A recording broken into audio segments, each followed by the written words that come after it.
Okay, so welcome to NSWE academy. இன்றைக்கி நம்ம பார்க்கக்கூடிய லெசன் அப்படின்னு பார்த்தீங்கன்னா ஜியாகிரஃபிலேருந்து.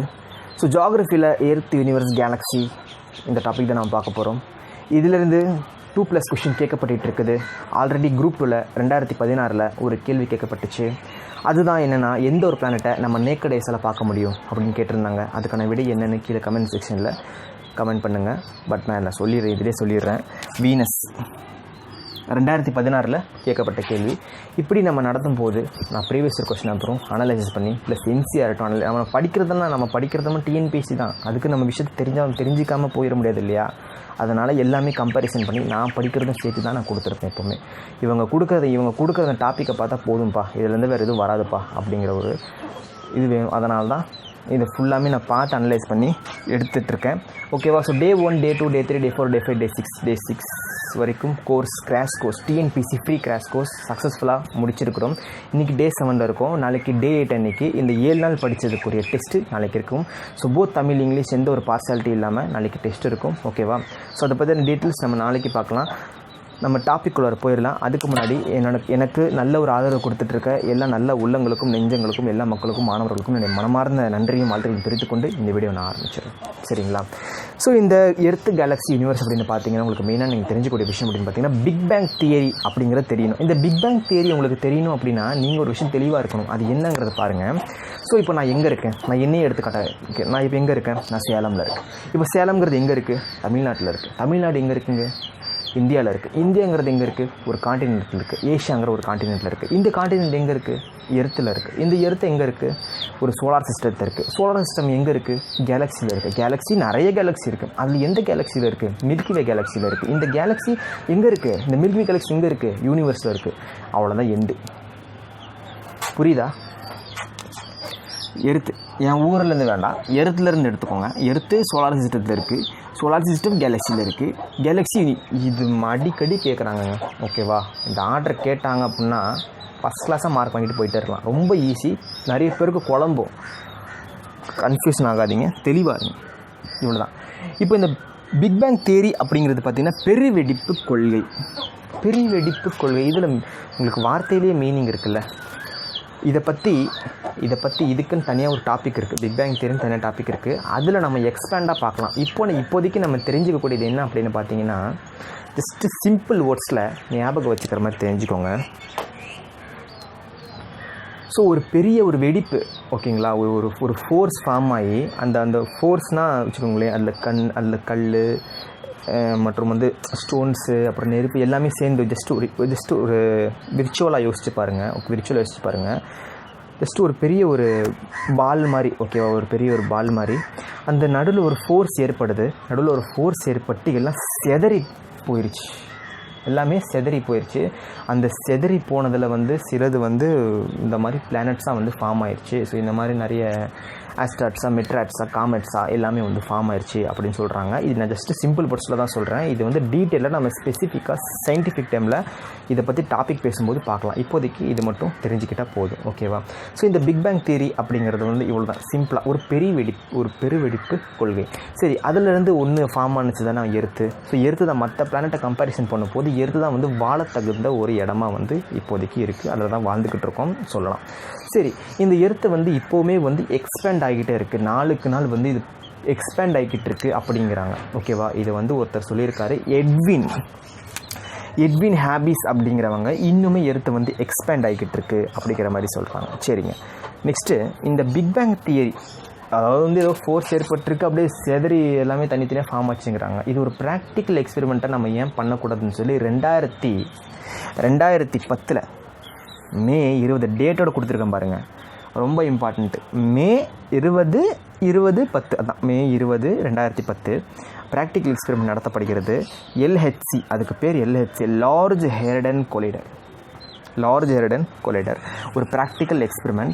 இது ஆக்சுவலாக ஒரு பேஸ் மிஷின் மூலியமாக இதை பண்ணுறாங்க. To find big bang theory base machine மூலியமாக பண்ணுறாங்க.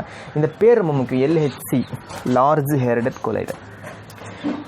சரி, நெக்ஸ்ட்டு கேலக்ஸி வந்துடலாமா? எர்த்தை பற்றி பார்த்தாச்சு, எர்த் யூனிவர்ஸ் பற்றி ஒரு பார்த்தாச்சு. கேலக்ஸி வந்துடலாம். கேலக்ஸின்னு எடுத்துக்கிட்டிங்கன்னா கேலக்ஸினா என்ன? ஸ்டார்ஸ், ஒரு குரூப் ஆஃப் ஸ்டார்ஸ் தான் கேலக்ஸி. சரிங்களா?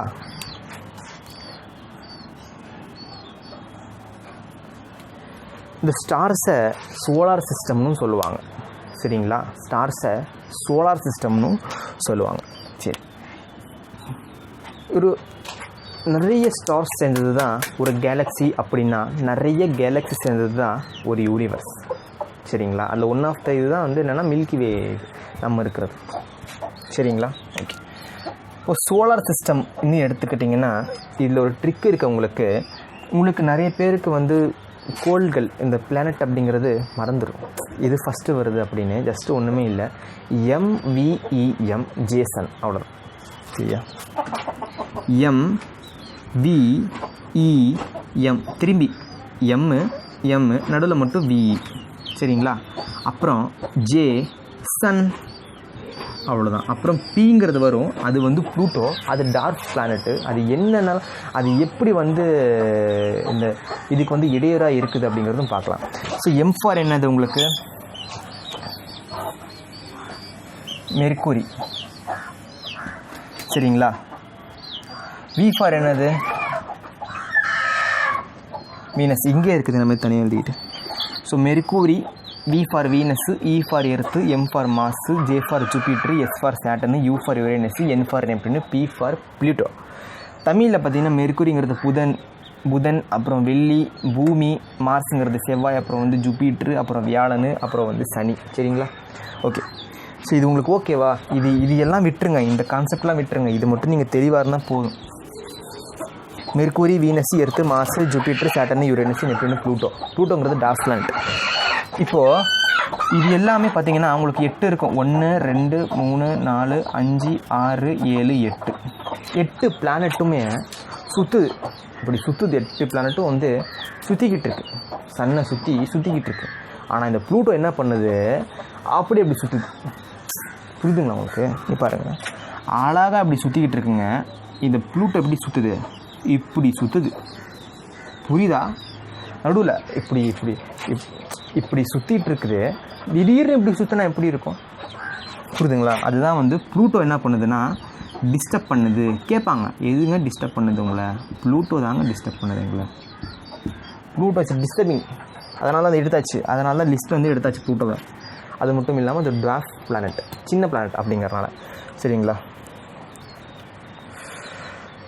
ஓகே. ஸோ வீனஸ், யுரேனஸ் இது மட்டும் ஈஸ்ட் டு வெஸ்ட்டு சுற்றும். மற்ற பிளானட் எல்லாமே பார்த்திங்கன்னா வெஸ்ட்டு டு ஈஸ்ட்டு சுற்றும். இது வந்து வீனஸ், யுரேனஸ் வந்து ரொட்டேஷன் வந்து ஈஸ்ட் டு வெஸ்ட்டு இருக்கும், அப்படியே ஆப்போசிட்டாக இருக்கும். நான் வந்து யூவி ஞாபகம் வச்சுக்குவேன். UV rays. யூவினா என்ன? யூங்கிறது யுரேனஸ், விங்கிறது வீனஸ். இது என்ன எப்படி சுற்றும்? ஈஸ்ட்லேருந்து வெஸ்ட்டில் சுற்றும். ரைட். இங்கே பார்த்தீங்கன்னா எம்ங்கிறது வந்து மெர்க்குரி, வீங்கிறது இது ஆல்ரெடி சொன்ன Venus, earth, Mars, Jupiter, Saturn, Uranus, Neptune. இதோட துணைக்கோள்கள். சரிங்களா? இதோட துணை பிளானட், சப் பிளானட் அப்படின்னு பார்த்தீங்கன்னா மெர்க்குரிக்கு வந்து எதுவுமே கிடையாது. மெர்க்குரி 0, வீனஸ் 0, எர்த்துக்கு ஒன்று இருக்குங்க. அதுதான் என்னதுங்க? மூன். சரிங்களா? எர்த்துக்கு ஒன்று இருக்குது, அதுதான் வந்து மூன். நெக்ஸ்ட்டு பார்த்தீங்கன்னா மாஸுக்கு 2 இருக்குது. மாஸுக்கு 2 துணைக்கோள்கள் இருக்குது. அப்புறம் ஜூபிட்டர்னு எடுத்துக்கிட்டிங்கன்னா 63 இருக்குங்க. 63 இருக்குது. ஜூபிட்டருக்கு 63 இருக்குது. ஜூபிட்டருக்கு தான் அதிகம். சரிங்களா? சேட்டனுக்கு வந்து 60 இருக்குது. அப்புறம் யுரேனஸுக்கு வந்து 27 இருக்குது. நோட்ஸ் எடுக்கிறவங்க அப்படியே உங்களுக்கு போர்டு தெரியலனா கூட பரவாயில்ல, நான் சொல்கிறத கேட்டு எழுதிக்கோங்க. ஓகேவா? என்னங்கிறது நெப்டியூனு 11 இருக்குது. இது வந்து இப்படி ஒன்று ஞாபகம் வச்சுக்கிட்டு இருக்க போகிறீங்களா? இருக்கிறதுல ஹையஸ்ட் எதுக்கு? ஜூபிட்டருக்கு தான். இருக்கிறதுலே கம்மி எதுக்கு? ஃபஸ்ட்டு MV இல்லை, மாசு மெர்க்குரி, வீனஸுக்கு கிடையாது. அவ்வளோதான். இப்படி தான் ஞாபகம் வச்சுக்கணும். ஒன்றுக்கும் 1 2 63 60 27 இப்படி தான். ஓகே. நெக்ஸ்ட்டு 1 ரொட்டேஷன் அப்படின்னு பார்த்தீங்கன்னா ஒரு ரொட்டேஷன் அடிச்சுட்டு வர்றதுக்கு எவ்வளோ? ஒரு எர்த்து ஒரு ரொட்டேஷன் அடிக்கணும்னா எவ்வளோ? ஓகே. ஸோ மெர்க்குரின்னு எடுத்துக்கிட்டிங்கன்னா ஒரு எர்த்துலேருந்து வரலாம், ஒரு ரொட்டேஷன் அடிக்கிறதுக்கு 365 நாட்கள் 5 மணி நேரம் ஆகுது. பெர்ஃபெக்டாக 360. இதில் வந்து கொஞ்சம் வந்து கன்ஃபியூஷன் இருக்குது எனக்கு, ஏன்னா கன்ஃபியூஷன் இருக்குது. இதை நான் வந்து உங்களுக்கு நான் அப்டேட் பண்ணுறேன், ரைட்டுங்களா? இது ஓகே தான், டேட்லாம் ஓகே தான். இந்த ஹவர்ஸில் வந்து கொஞ்சம் மாறுதல் ஏற்படுது, ஒவ்வொரு புக்லேயும் மாறுதல் ஏற்படுது. நான் கொஞ்சம் விக்கிபீடியாலாம் கொஞ்சம் பார்த்து சர்ச் பண்ணி நான் உங்களுக்கு சொல்கிறேன், எர்த்து மட்டும். பட் ஆனால் 365 நாள் கன்ஃபார்ம், சரிங்களா? ரைட். மெர்க்குரி நம்மளோட எர்த்து தான் மெயின் கேட்பாங்க, அதை ஞாபகம் வச்சுக்கோங்க. நெக்ஸ்ட்டு மெர்க்குரின்னு எடுத்துக்கிட்டிங்கன்னா 87.97 நாட்கள், 87.97 டேஸ், சரிங்களா? ஓகே. ஸோ வீனஸ் ஏங்க ஒரு சுற்றுறதுக்கு 87 நாட்கள் எடுத்துக்குதுன்னா இல்லை வாழ முடியுமா நம்மளால்? சரி, ஓகே. ஸோ வீனஸ்ன்னு எடுத்துக்கிட்டிங்க அப்படின்னா 224.7, இது கூட ஓகே தான். 224.7 டேஸ் இந்த மாதிரி விர்ச்சுவலாக ஞாபகம் வச்சு படிங்க, ஓகேவா? 224.7 டேஸ். எர்த்துங்கிறது 365 நாள், ஓகேவா இருக்குது நமக்கு. மாசு 687 நாட்கள். எப்போ விடிகிறது, எப்போ தூங்குறது முடியாது இல்லையா? அப்படி தான் 687 நாட்கள். அதை கூட விட்டுருங்க. இங்கே பாருங்கள், ஜூபிட்டர் 11 வருஷம் 10 மாதம். எப்பா, 11 வருஷம் 10 மாதம். சரிங்க. நெக்ஸ்ட்டு சேட்டர்ன் எடுத்துக்கிட்டிங்கன்னா 29 வருஷம் 5 மாதம், ஓகேவா? 29 வருஷம் 5 மாதம். நெக்ஸ்ட்டு யுரேனஸ்ன்னு எடுத்துக்கிட்டிங்கன்னா 87 வருடம். எப்படிங்க? 87 வருடம். நெக்ஸ்ட்டு வந்து ஃபைனலி நெப்டியூன் 164 வருஷம் 9 மாதம். இதில் நீங்கள் தெரிஞ்சிக்க வேண்டியது என்ன அப்படின்னா, இருக்கிறதுலே ஹையஸ்ட்டு சப் பிளானட் துணைக்கோள்கள் எடுத்துக்கிட்டிங்கன்னா ஜூபிட்டராக வந்து நிற்கிது. ரொட்டேஷன் அதிகமாக இருக்குன்னா நெப்டியூன் 164 வருடங்கள் 9 மாதம், சரிங்களா? ரைட். ஸோ எல்லாமே கவர் பண்ணிட்டேன், எல்லாமே உங்களுக்கு கவர் பண்ணிட்டேன். இதிலிருந்து கண்டிப்பாக 2 கேள்விகள் வரலாம். இதிலேருந்து கேட்கலாம், இல்லை இதிலேருந்து கேட்கலாம். இதிலேருந்து கேட்கணுன்னா அந்த இது டிஸ்டர்ப் பண்ணும் அப்படின்னு கேட்பாங்க.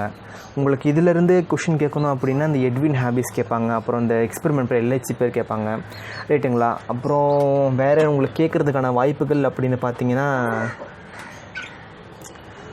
இந்த வீனஸ் இந்த கொஷின் கேட்பாங்க. அதே போல் வந்து வீனஸ் யுரேனஸ் ரொட்டேஷன் எப்படி இருக்கும் அப்படின்னு சொல்லுவாங்க. அது கேட்பாங்க. எல்லாமே வெஸ்ட்டு டு ஈஸ்ட்டு தான். ஈஸ்ட்டு டு வெஸ்ட்டு அந்த பிளானட் எது அப்படின்னு கேட்டாங்கன்னா யுரேனஸ் வீனஸ், சரிங்களா? ஸோ நிறைய விஷயங்கள் இருக்குது. நெக்ஸ்ட்டு பார்ட்டில் நம்ம பார்க்கலாம். ஸோ நோட்ஸ் எடுத்து வச்சுக்கிட்டிங்கன்னா ரொம்ப ரொம்ப உபயோகமாக இருக்கும். ஸோ வீடியோ பார்த்ததுக்கு ரொம்ப நன்றி. வீடியோ பிடிச்சினா லைக் பண்ணுங்கள், ஷேர் பண்ணுங்கள், மறக்காமல் சப்ஸ்கிரைப் பண்ணி உங்களோட சப்போர்ட்டை கொடுத்துக்கிட்டே இருங்க. ஸோ நன்றி, வணக்கங்கள்.